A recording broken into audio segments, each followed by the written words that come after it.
Olá a todos, eu sou o professor Olavo e dando continuidade na matéria de fenômenos eletromagnéticos, hoje eu vou falar sobre circuitos elétricos. Os tópicos que trabalharemos serão esses: falar sobre trabalho, energia e força eletromotriz, o cálculo da corrente elétrica de uma malha, diferença de potencial tem dois pontos, circuito com mais malhas e as associações em série em paralelo, além da associação de resistores versus capacitores, comparação. Falando por último dos aparelhos de medida na parte de circuitos elétricos e por fim falar sobre o circuito RC após a vinheta.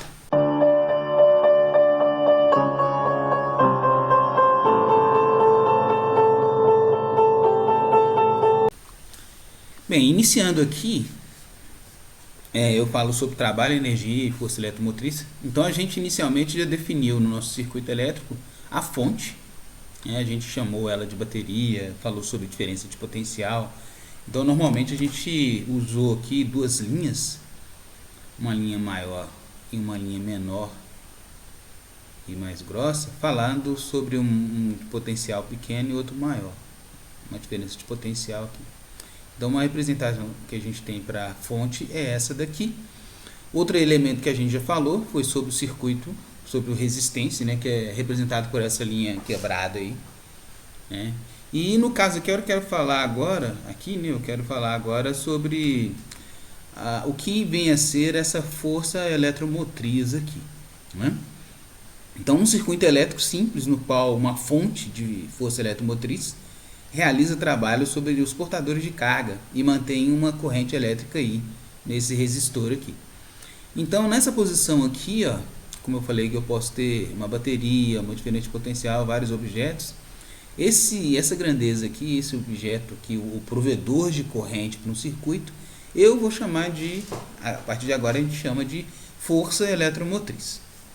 E ela tem as mesmas características da diferença de potencial, ou seja, a força eletromotriz é dada pelo trabalho que se realiza dividido pela quantidade de carga que você movimenta. Então, olha só, baterias fornecem voltagem por meio de energia química, que dá na corrente elétrica. A voltagem nominal, na ausência de corrente, né, que a gente chama de epsilon, é a força eletromotriz. As baterias têm uma resistência interna que diminui a voltagem, né, esse termo até é meio ele não é muito adequado, mas diminui a tensão de RI, né, porque voltagem é como se fosse um aportuguesamento da palavra voltage em inglês, então, mas ele acho que já foi adotado na língua portuguesa, mas tudo bem. Então, que diminui a tensão de resistência vezes corrente, né? Onde esse R minúsculo aqui é a resistência interna do meu circuito aí, da minha fonte. Então é bom falar que a força eletromotriz, a bateria, tudo que você tem aqui, ele é feito como esse esquema aqui, né? Então, a tensão real entre as extremidades da bateria é dada pela ΔV, que é a força eletromotriz ideal, menos uma tensão, uma queda de tensão aqui devida à resistência interna das baterias, né? Então, essa caixinha pontilhada aqui, ela está tentando se aproximar ao máximo da realidade que a gente tem, que as fontes, elas podem ser vistas como uma fonte ideal e uma resistência interna. Então aqui eu tenho essa força eletromotriz provendo corrente por um circuito aqui, resistência R. Então aí a questão é a seguinte: se houver um resistor de resistência R, a tensão no resistor é dada por ΔV e portanto a gente pode escrever isso aqui, ó, que esse ΔV que tem aqui entre C e D é dado por RI. Então, E menos RI, que é a tensão da fonte, né, porque eu tenho aqui uma resistência interna da fonte, tirando um pouco de energia dessa diferença de potencial, é igual a RI. Então, eu posso falar que a corrente elétrica vai ser dada pela força eletromotriz, dividido pela resistência mais essa resistência interna aqui. Então, a resistência interna da minha fonte aparece influenciando aqui a corrente, né? O caso ideal é que as resistências são muito pequenininhas, e aí a gente recupera a nossa lei de Ohm original, ou seja, força eletromotriz sobre a resistência que eu coloco lá. E aqui é uma ilustração do Sirvai, falando sobre o circuito com resistência né, circuito com resistor, e a bateria com uma resistência interna, que está representada aqui. Então, o cálculo da corrente em um circuito com uma malha, ele pode ser feito da seguinte forma. Então, é como se fosse um POP aqui, um procedimento operacional padrão, né, que a gente fala assim: eu vou pegar um ponto aqui do meu circuito, no caso aqui eu peguei o ponto A, e eu vou percorrer esse circuito até voltar para o próprio ponto de saída. Então, uma coisa que se pode dizer aqui é o seguinte: no ponto A, desse ponto A aqui, eu atravesso uma força eletromotriz, então o V em A, eu saí do V em A, então estou aqui com V no ponto A, eu vou até esse ponto aqui, então eu acrescento uma força eletromotriz, então mais epsilon, e aqui eu atravesso um resistor. Aí tem uma regrinha que é a seguinte: toda vez que eu atravessar o resistor na mesma direção da corrente, esse resistor ele funciona como, ele retira a energia do meu sistema. Lembra que eu falei que eu vou dissipar um pouco de energia térmica ali? Então a regra é sempre assim: a corrente está indo nessa direção aqui, se eu percorrer o meu circuito na mesma direção da corrente, a resistência ela contribui com um sinal de menos aqui, então fica menos IR aqui, e eu volto para o ponto que eu saí, então eu volto para o ponto A. Então, fazendo as contas aqui, ó, eu posso escrever o A corta com A aqui, eu fico com essa parte aqui, que eu poderia ter feito ao contrário, então só mudaria os sinais aqui, mas daria o mesmo resultado. Então eu tenho aqui, ó, aquela regra que a gente já esperava, que a força eletromotriz é igual a R corrente, né? Então aqui, ó, lendo aqui, ó, um circuito de uma malha, né, no qual uma resistência R está ligada aos terminais de uma fonte ideal B de força eletromotriz epsilon, a corrente resultante é a mesma no circuito, né? Então a corrente que está aqui é a mesma que aparece aqui. Aí daqui vem umas regras das malhas, já formalizando o que eu falei logo aqui acima, que é o seguinte: primeira regra, a regra das malhas. A soma algébrica das variações de potencial encontradas ao percorrer uma malha fechada é zero. Quer dizer o quê? Que se eu sair do ponto A, percorrer o circuito e voltar no ponto A, isso tem que ser igual a zero, que é o que está escrito aqui nessa segunda linha ou na terceira linha, se eu fizer o caminho oposto. E a regra das resistências é a seguinte: quando atravessamos uma resistência no sentido da corrente, o potencial que a resistência nos dará será menos IR. E quando atravessamos uma resistência no sentido oposto, a característica será mais IR, né? Então é só lembrar, mesma direção da corrente, então esse resistor dissipa energia, então vai ser menos IR, tá? E vice-versa. E a regra das fontes: se eu percorro do menor para o maior, é positivo, e se eu percorro o contrário, ele contribui como negativo. Ou seja, quando atravessamos uma fonte ideal do terminal negativo para o positivo, a variação do potencial é mais epsilon, e vice-versa, menos epsilon, né? Então, no caso aqui eu saí do ponto A e percorri para cima, então vai ser mais epsilon se eu for nessa direção, e desse ponto A, se eu fizesse o caminho inverso, ele entraria como menos epsilon, como foi o exemplificado aí. Beleza. Então, de posse com essas regras, eu posso começar a fazer algumas continhas aí. Por exemplo, como que eu calculo a diferença de potencial entre dois pontos, né? No caso aqui, ó, eu vou olhar a diferença de potencial entre o A e o B. Eu posso fazer aquela regra: o V no ponto A, eu ando com ele até o ponto B. Eu posso fazer isso tanto nessa direção quanto na outra, né? Vou fazer primeiro nessa direção aqui, que está na mesma direção da corrente. Então, o VA está aqui. Quando eu percorro a minha fonte, vai ser mais epsilon. Ele percorre aqui, ó, um resistor, né, interno à fonte ainda, mas na mesma direção da corrente, então ele aparece com menos IR. Aí eu chego no ponto B, então VB. Aí eu posso fazer isolar, né, fazer o VA, né, o VB menos VA, só passar esse VA para cá subtraindo, aí eu tenho esse valor aqui. No caso aqui, se eu considerar que eles têm o lado de cá, né, se eu olhar por aqui, ó, eu vou ter a resistência I, né, então eu vou ter aqui valores relacionados com a resistência interna aí. Então, olha só, se eu fizer, eu posso escrever aqui que VB menos VA é igual a R maiúsculo I. Então, se isso aqui é o R maiúsculo I, eu consigo passar esse cara somando, né?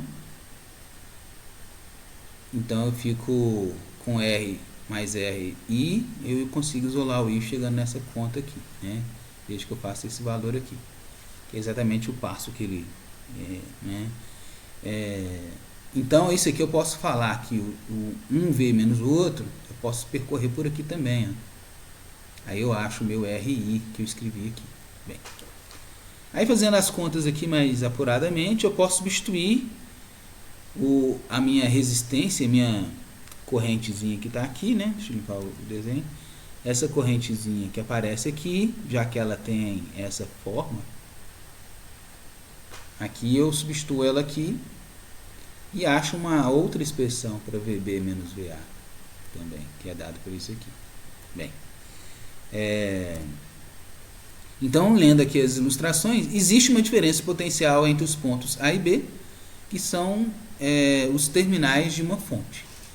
No caso, que é uma fonte com uma resistência interna. Então, lembra que eu fiz o caminho dentro da fonte e fiz o caminho por fora aqui também. E aqui faltou a expressão de que VB menos VA é igual a R vezes corrente.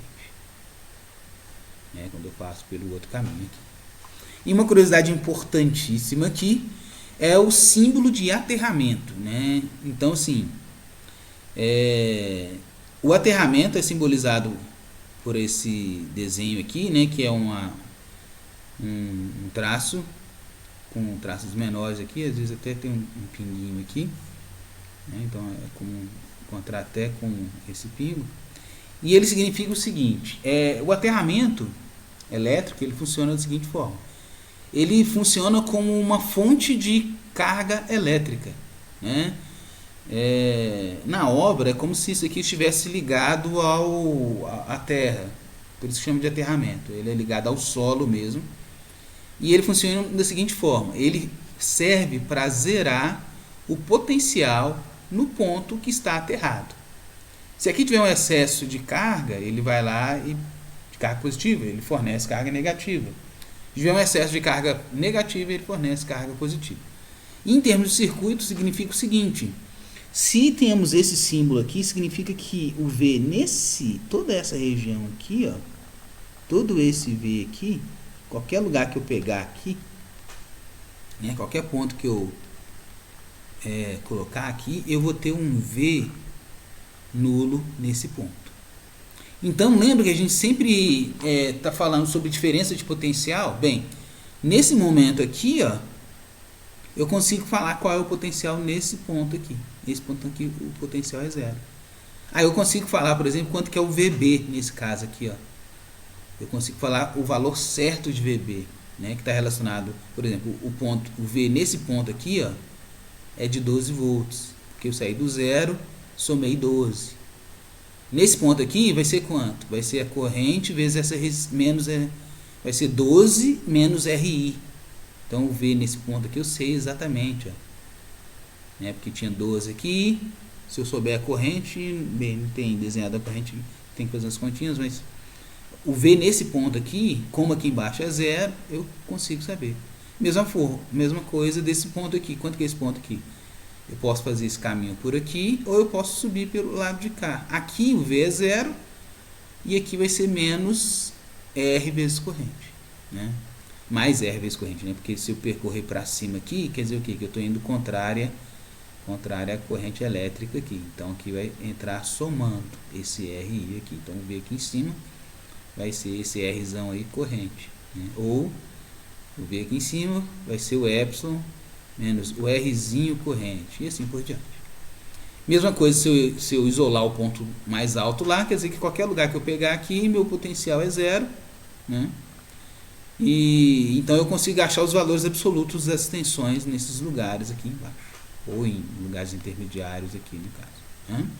Então só lendo aí, ó, o ponto A está diretamente ligado à Terra, o ponto B está diretamente ligado à Terra. Por isso que é o nome de aterramento.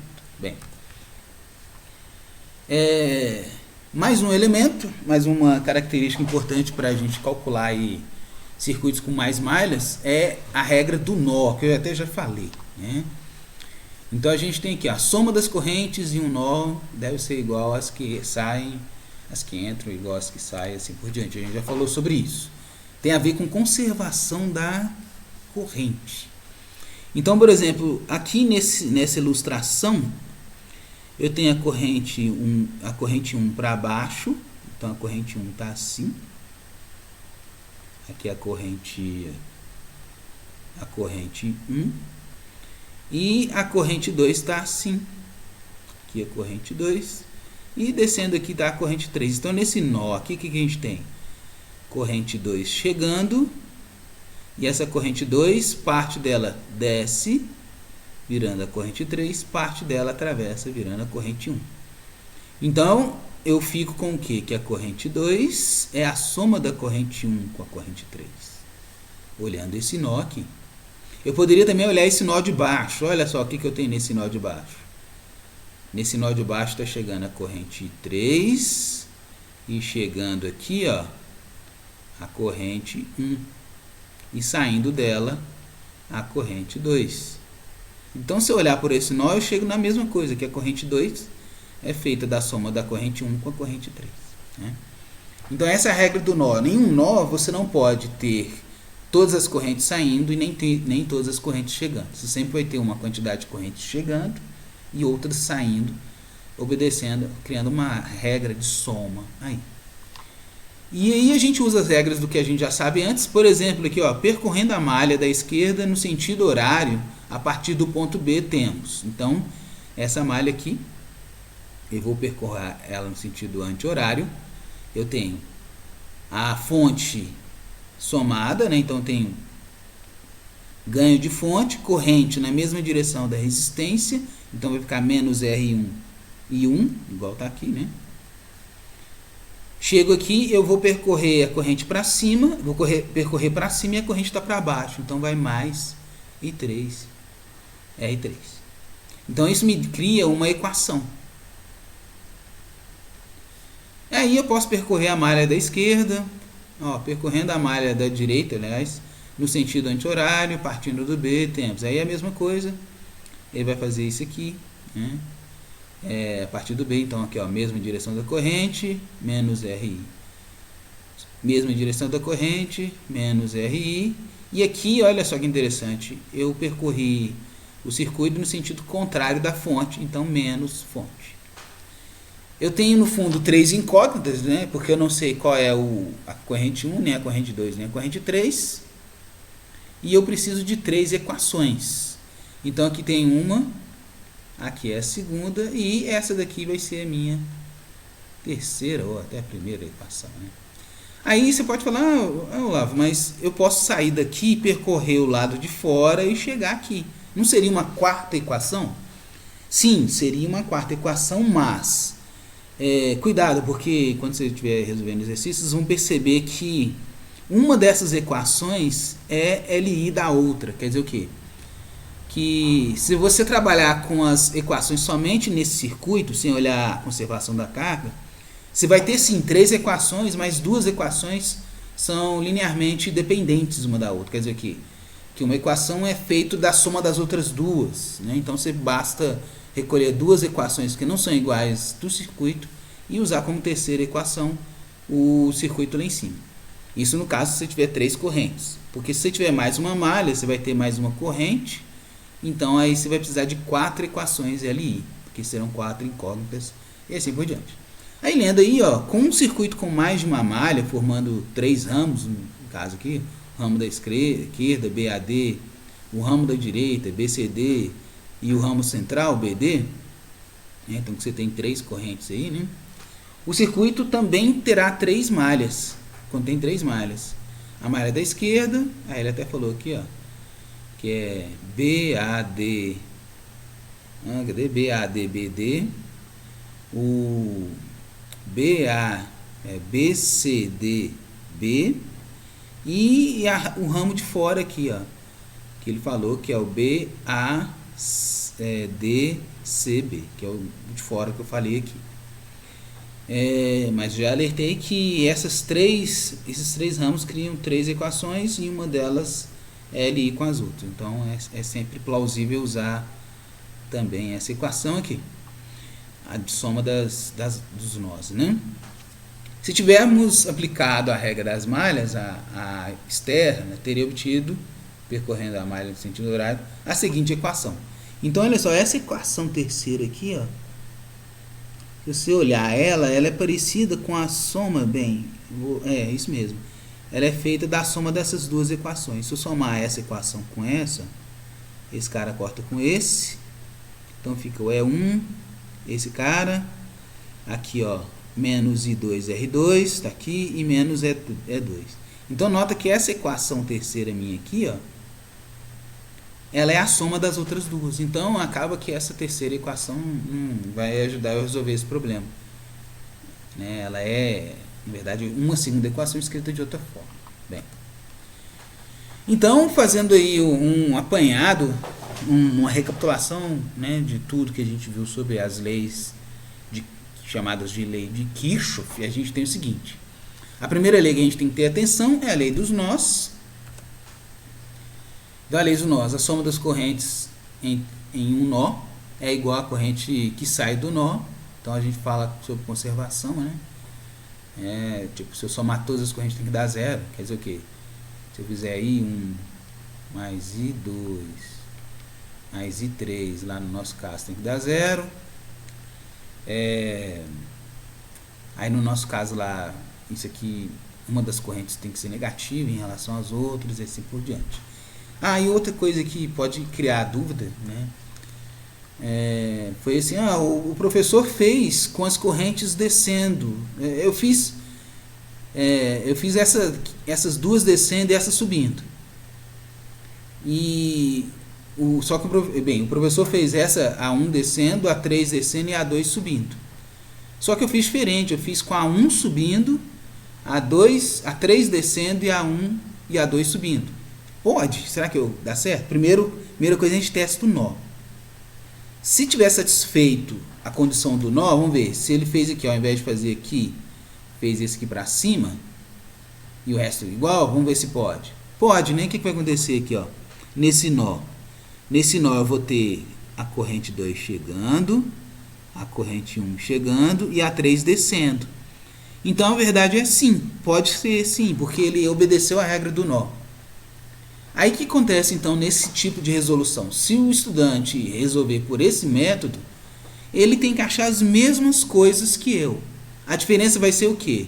Na hora que eu achei a corrente 1, sei lá, se eu achei a corrente 1 como mais 7 ampere, na hora que ele fizer as contas com essa convenção, a corrente 1 dele vai valer menos 7 ampere. É só isso que muda. Então, acaba que essa escolha inicial aqui ela é meio aleatória, desde que você obedeça a regra dos nós, né? E na hora de fazer essas contas aqui, os sinais aqui também serão diferentes na escolha dele e assim por diante. Mas nada impede dele fazer uma escolha diferente do que eu fiz, né? Do que está indicado aqui nessa figura.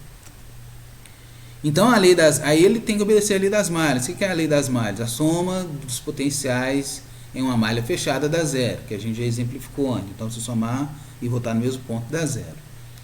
Para aplicar essa regra em circuito, a gente faz o seguinte, escolhemos uma direção arbitrária para a corrente, né, e se acharmos a corrente negativa, quer dizer que, na verdade, ela estava percorrendo do outro jeito. Igual eu falei lá, eu escolhi para baixo, o estudante escolheu para cima. Se eu achei 7 positivo, ele achará o 7 negativo. Iniciamos em um ponto arbitrário do circuito e atravessamos os vários dispositivos, que é exatamente o que a gente já fez antes, né? Por exemplo, escolhi lá o ponto B, percorri o circuito e voltei para o ponto B.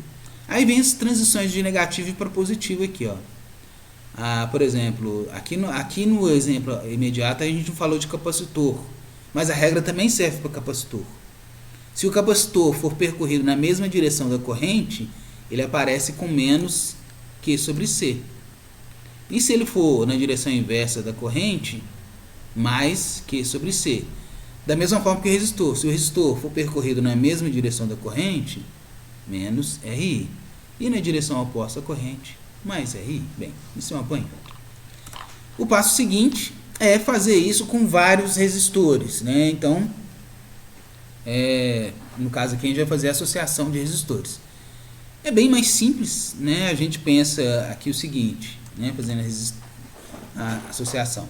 Eu vou sair da fonte, então eu tenho o V da fonte, e vou com a corrente que percorrer vários resistores até eu retornar para a fonte. Esse tipo de associação a gente chama de associação em série, e a gente já viu isso lá em capacitores, então não vou me alongar muito aqui. O caso é que a corrente que atravessa o resistor 1 é a mesma corrente que atravessa o resistor 2 e o 3 até o enésimo resistor. E a diferença de potencial que eu tenho aqui, como a gente já viu, o que acontece com ela?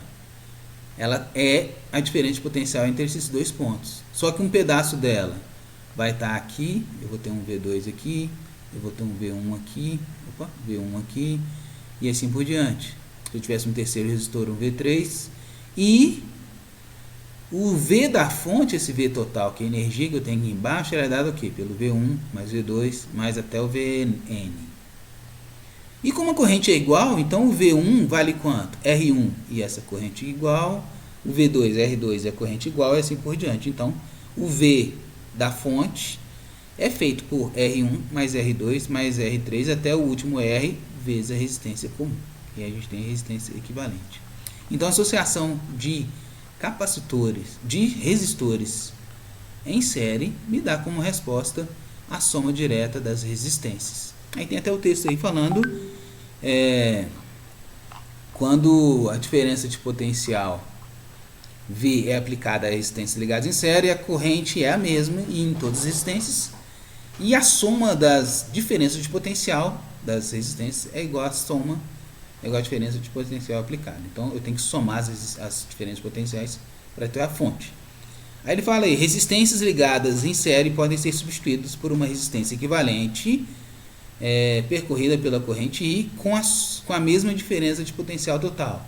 Ele está falando que eu posso, ao invés de pensar nesse tanto de resistor aqui, pensar num resistor único, que a gente chama de resistor equivalente. Ok?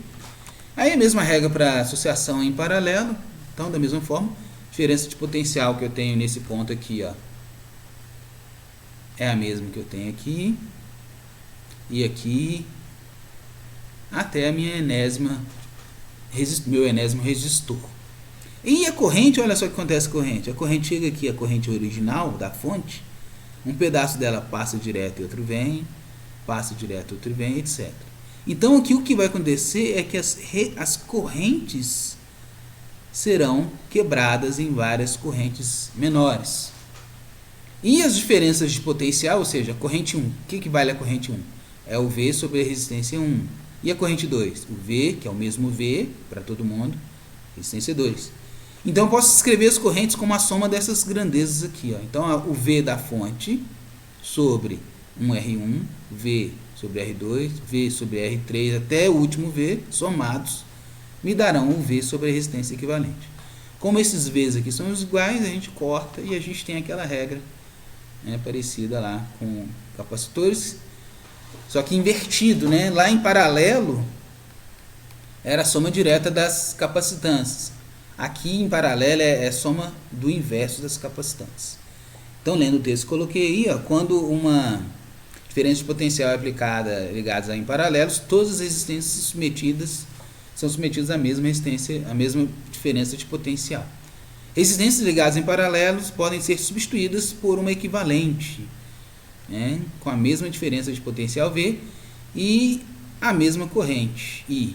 Ou seja, eu posso trocar toda essa soma de resistores por um resistor único aí.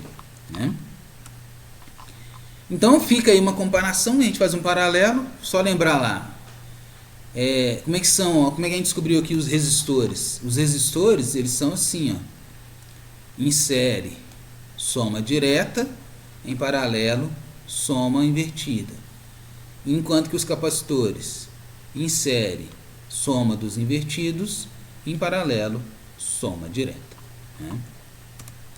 E para chegando já no final da nossa aula aqui, eu tenho dois aparelhos de medida que a gente usa em laboratório, usa para a gente aferir valores em circuitos, que são o voltímetro e o amperímetro. Né? Como o próprio nome diz, um vai medir a corrente elétrica, né, que é a unidade de corrente ampere, e o outro vai medir a diferença de potencial, que é dada em volts. Né? Então, o instrumento usado para medir correntes é chamado amperímetro. Para medir a corrente em um fio, né, em geral, precisamos desligar ou cortar o fio e introduzir o amperímetro no circuito para que a corrente passe pelo aparelho, né, de acordo com a figura 2714 aqui. Então, essa figura aqui, eu tenho aqui o Azinho. Esse Azinho é o meu amperímetro. Então, para eu saber qual é a corrente que está passando no meu circuito, eu obrigatoriamente terei que interromper o circuito, obrigar a corrente passar dentro desse amperímetro, para depois eu ter de volta o circuito funcionando aqui. Então a figura ilustra isso. O instrumento usado para medir diferença de potencial é o voltímetro. Para medir a diferença de potencial entre dois pontos em um circuito, a gente liga o terminal desse voltímetro aos pontos que eu quero observar. Então o voltímetro ele é como se fosse esse pinçador aqui, ó. Ele vem com a garra e mede. Então o que eu faço aqui, lembra que na associação em paralelo a diferença de potencial entre um ponto e outro é a mesma diferença de potencial entre esses dois pontos?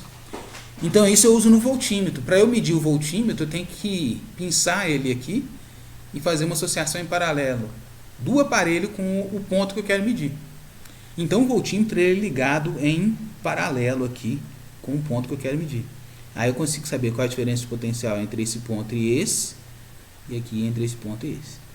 E aqui na ilustração eu propositalmente coloquei um multímetro, que a gente chama, né? Tanto que o nome dele está aqui, multímetro, que ele consegue medir vários objetos,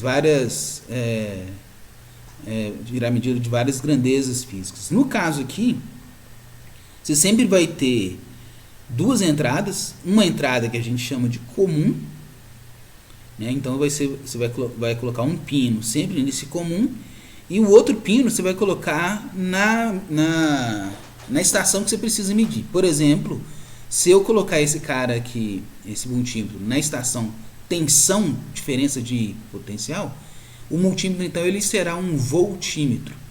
E nesse caso aqui, se vocês olharem na ilustração, eu posso medir tensão, né, diferença de potencial em correntes contínuas, né, que é representado por esse desenhozinho aqui, uma linha contínua e embaixo pontilhada, e também diferença de potencial em circuitos com tensão alternada, diferença de potencial alternada, que é o que acontece, por exemplo, nas nossas casas, né?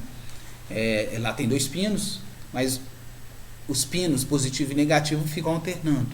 Ora ele é assim, ora ele é invertido, ou seja, ora é positivo e negativo, ora negativo e positivo. Isso oscila com a frequência de cerca de 60 Hz para as residências convencionais.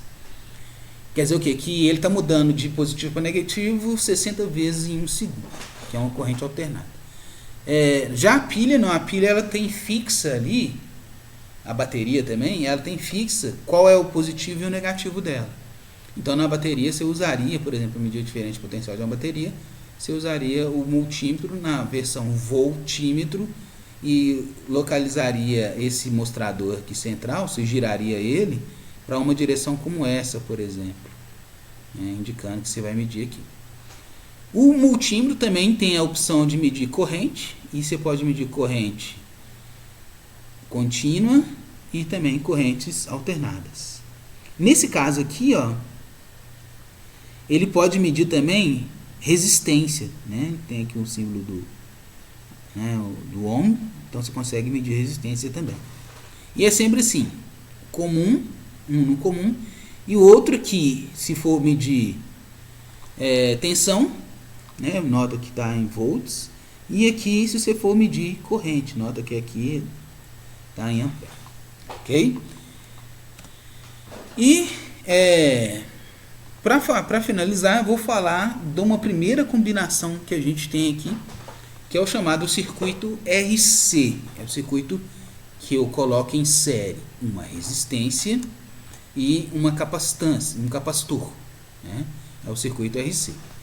Esse é a primeira resolução de um compêndio de resoluções que eu vou pedir de vocês, né? No final do semestre, no final da disciplina, a gente vai combinar vários elementos de circuito aqui. O primeiro vai ser resistência com capacitância, e depois que a gente apresentar a parte magnética da matéria, a gente vai falar de indutor, que é a bobina. Então vai aparecer mais um elemento de circuito e a gente vai fazer combinação com todos eles.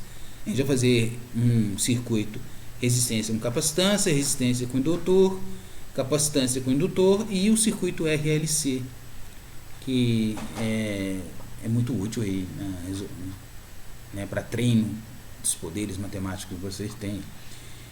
Então, assim, isso daqui é, no fundo, na base, a resolução de uma equação diferencial ordinária. E ele é feito do seguinte: eu vou pegar primeiro aqui um circuito, estou desenhando ele aqui, com a chave S. Então, eu tenho uma capacitância ligada em série com um resistor e uma fonte, né?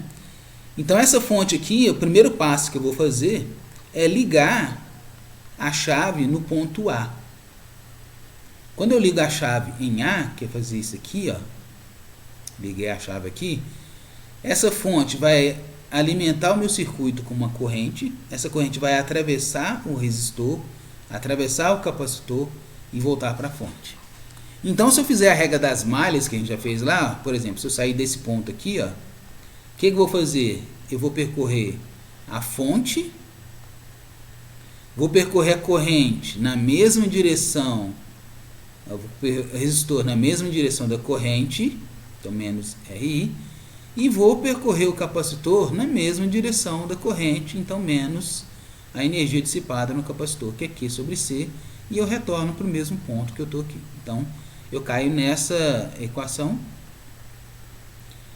e essa equação mistura corrente com carga, né? Para facilitar aqui, eu vou substituir a corrente por dQ/dt, e fazendo as mudanças necessárias aqui, eu chego nessa equação, que é uma equação diferencial ordinária. No caso, uma equação ordinária de primeira ordem, ou seja, uma EDO que envolve uma derivada primeira, e ela é chamada não homogênea. Significa o quê? Que ela é igual a alguma coisa. Tipo, ela não é igual a zero. A equação homogênea ela é igual a zero. Então, no fundo, para eu resolver esse tipo de problema aqui, eu tenho que saber equações diferencial, mas não se preocupem, eu vou fazer o passo a passo aqui, é bem tranquilo. Então, esse aqui é uma EDO, no caso de primeira ordem. O que significa primeira ordem? Ela tem uma derivada primeira, e ela é não homogênea. O que significa ser não homogênea? Quer dizer que ela não é igual a zero, ela é igual a alguma coisa aqui. Nesse caso, alguma coisa vai nos dar a chance de resolver. Como que eu resolvo esse tipo de problema? Primeira coisa que eu faço é achar a solução da homogênea. Aqui ele já falou, então eu vou multiplicar ambos os lados para o exponencial de T sobre RC. Então esse aqui já foi um passo muito à frente. O que se faz aqui primeiro é isso aqui, ó. Você resolve dQ/dt mais Q sobre RC igual a zero. Você primeiro resolve a equação homogênea e depois você acha uma solução particular, um Q de T particular aqui, né? Esse procedimento aqui resolve facilmente esse tipo de problema. Então, né? Qual seria a minha solução particular? Eu olho para a parte não homogênea aqui, ó. A parte não homogênea é uma constante no nosso caso aí.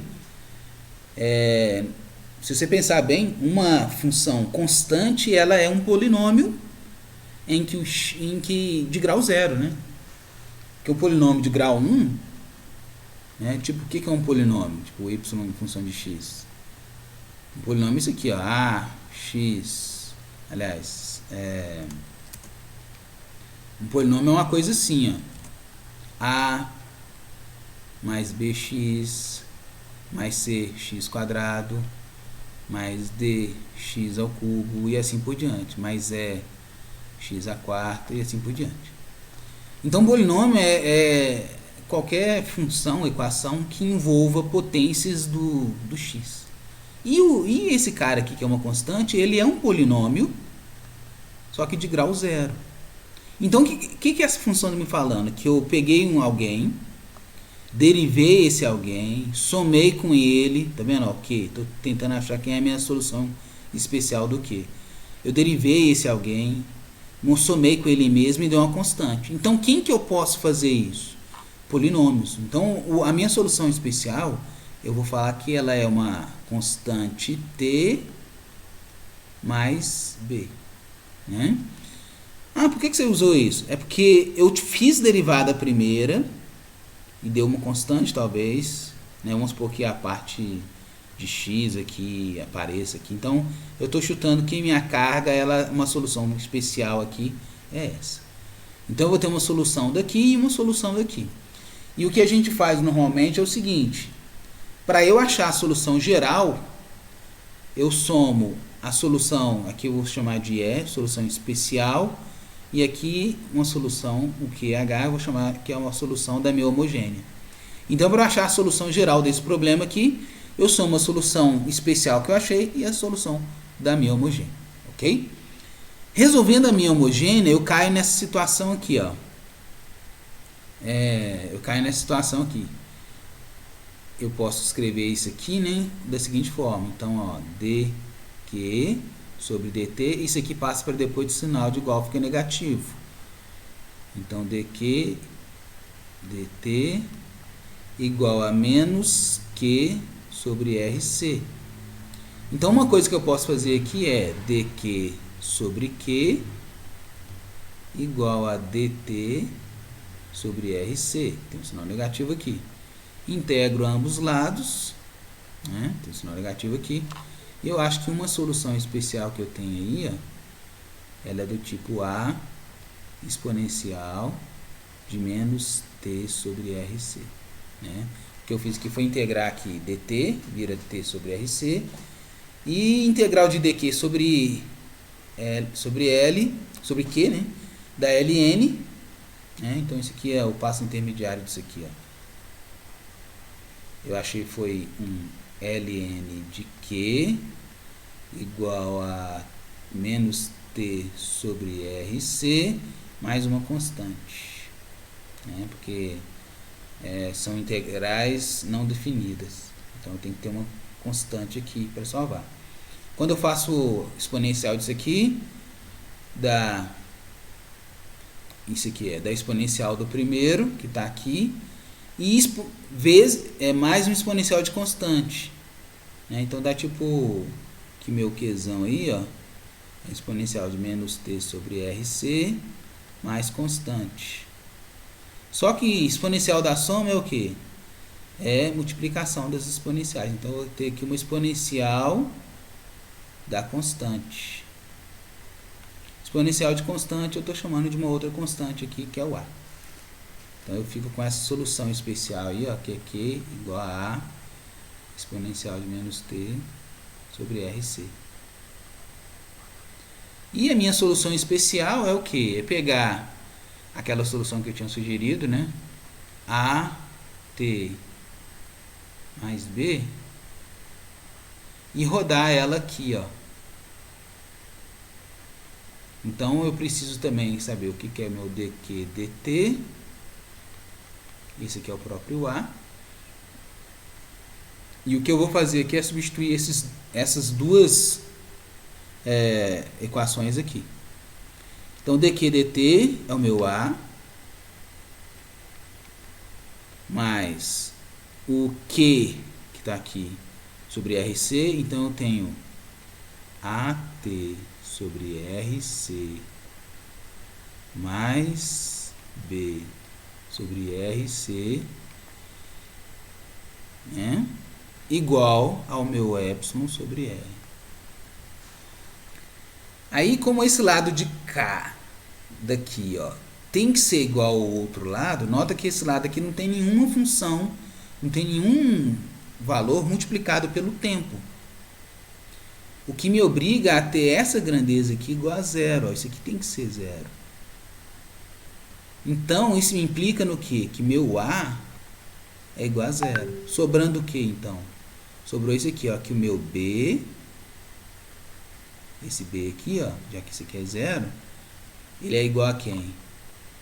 O epsilon sobre R, que está aqui, né? Vezes RC. Então, aí eu descubro o seguinte, né? Qualquer coisa vocês voltem um pouco o vídeo de pausa. Eu descubro que o meu B, né, ele vale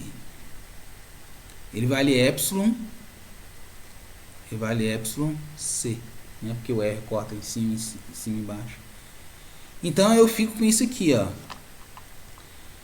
Então eu descobri o seguinte, que a minha função especial, minha função geral, Q homogênea, é uma constante exponencial de menos t sobre RC, e que meu Q especial aí, ó,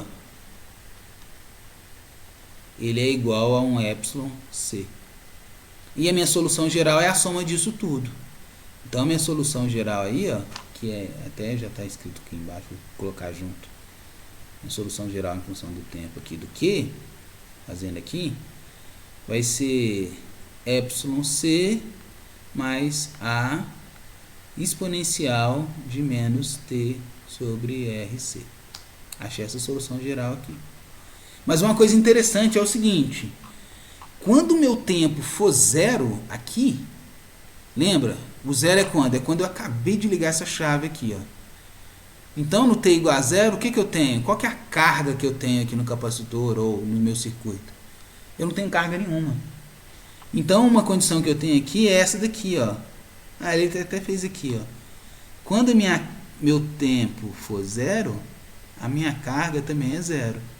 Então, se eu olhar para essa solução especial aqui, ó, e jogar tempo zero aqui, o que eu vou descobrir? Eu vou descobrir que epsilon C mais A tem que ser zero.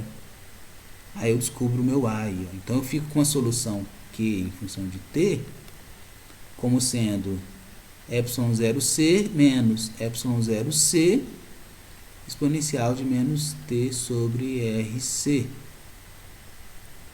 Eu coloco o epsilon 0C em evidência e eu fico com essa fórmula aqui, ó.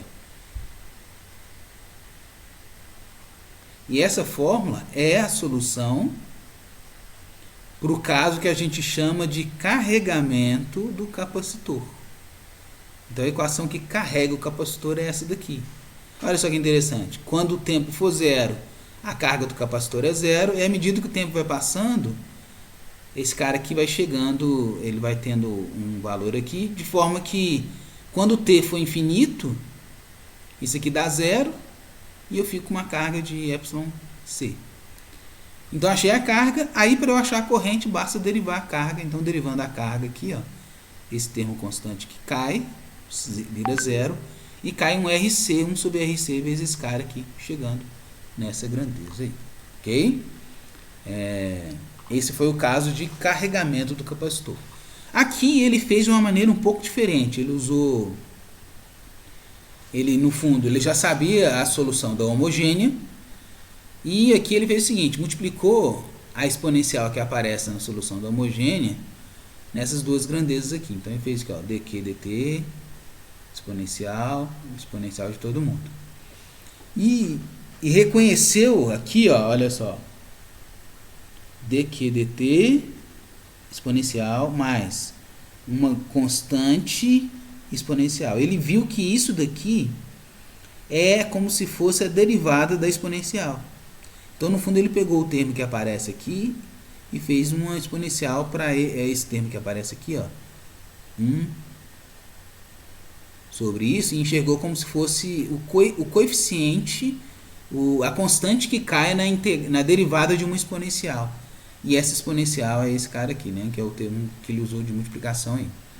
Então, quando ele fez isso, ele reconheceu que 1 sobre RC é a derivada da exponencial de T sobre RC. Então, ele escreveu esse termo de soma como se fosse a derivada usando a regra da cadeia. Qual que é a regra da cadeia? Deriva o primeiro vezes o segundo, mais o primeiro derivada do segundo. Então, ele reconheceu isso aqui. Já que isso aqui é derivada disso aqui, o que ele fez em seguida foi integrar o lado de cá. Então, é assim, aqui ele usou ele passou essa derivada aqui integrando esse termo que está do lado de cá. E integrando aqui, você já acha direta a solução a menos de uma constante, né? Ou seja, é como se ele tivesse misturado aqui a minha solução geral e a solução específica, a homogênea. E ele usou as condições de contorno, que são as mesmas que eu usei aqui, ó. Quando o tempo for zero, a carga inicial é zero, forçando a constante que aparece na frente da exponencial aqui ser o menos epsilon c. Então, chegou no mesmo resultado que eu cheguei. Então, qualquer dos dois é válido para vocês resolverem. E esse que foi o carregamento do capacitor. A gente tem também a opção de ligar a chave em B, né? Então, eu posso ligar a chave aqui, ó, nesse ponto B.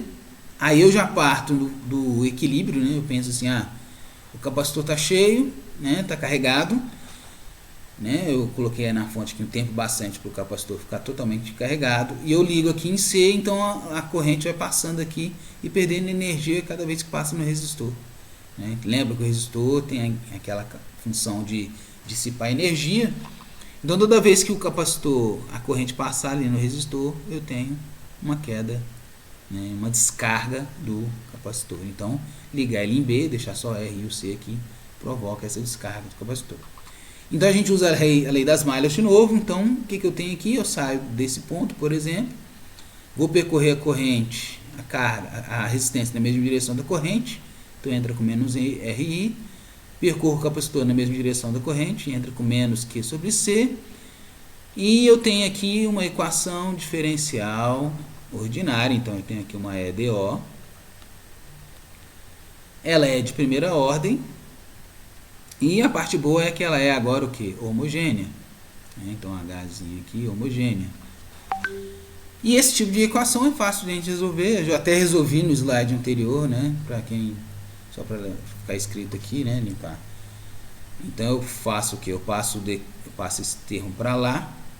Então, fica uma coisa assim, ó, dq sobre dt igual a menos q sobre rc. Passa o q para cá, o dt para lá, integra os dois, chega na exponencial a menos de uma constante. Essa constante aqui, como é que eu determino ela? Só pensar que quando o tempo for zero, a minha carga ela é toda preenchida aqui. Lembra? Quando o meu tempo for zero, que é quando eu acabei de ligar aqui na chave B, o capacitor está com a sua carga máxima. Qual que é a carga máxima do capacitor? É o epsilon c, que a gente já tinha calculado. Então, meu Q0, que é a carga inicial do capacitor, é o epsilon c. Aí eu fico com essa solução aqui para carga. Isso aqui é descarga do capacitor. E para achar a corrente, basta eu derivar o lado de cá. Então, cai um sobre RC aqui. E esse C corta com C, fica exponencial. Fica epsilon sobre R e a exponencial negativo continua aqui. E aqui dois gráficos muito importantes. Não errem, não percam, não troquem esses gráficos. Aqui a gente tem o caso do capacitor que começa com carga zero, lembra? Lembra que ele é uma coisa assim, ó, Q em função do T é C epsilon e aqui 1 menos exponencial.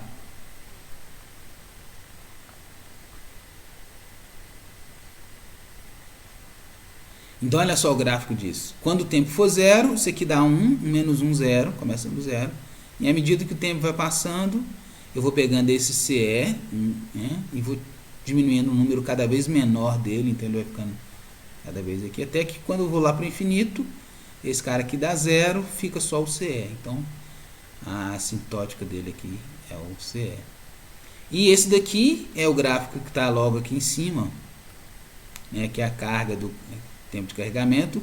Ele fala ali. E a letra B aqui, ó, é o caso de gráfico da corrente da descarga, né, descarga do capacitor. Então, Então você começa com uma carga inicial, né? Uma corrente, no caso aqui, uma corrente inicial, e essa corrente vai caindo à medida que o tempo passa. E quando o tempo for infinito, a corrente vai a zero. Ok? E é isso. Então, gostou, né? Bem, eu me diverti. Curta e compartilhe o conteúdo que estou produzindo, para chegar a mais pessoas que possam gostar também. Até o futuro.